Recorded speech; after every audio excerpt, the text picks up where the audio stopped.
অমর করা নিয়ে এসেছে, তোরা 7 ভাই মিলে ভাগ করে খাবি।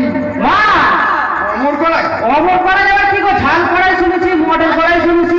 এইটা হচ্ছে অমর করাই, যে খাবে সে চিরদিন অক্ষয় অমর হয়ে থাকবে, কখনো মরবে না। খাবে সেই বয়সে থাকবে, কখনো মরবে না। আচ্ছা মা, তাহলে এক কাজ করি, আর সবাই মিলে খা, আর অল্প চাটে নিয়ে যা তোর মামার বাড়িতে। ও মা, হলো যা, মামার বাড়িতে দিয়ে কি আমার পিসির বাড়িতে দিয়ে আসবো নাকি গো?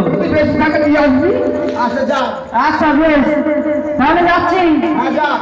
ওই খানাকে ধর, খানা কোথায় যেতে কোথায় চলে যাবে, জলে চলে যাবে। চল মুখে বাবা।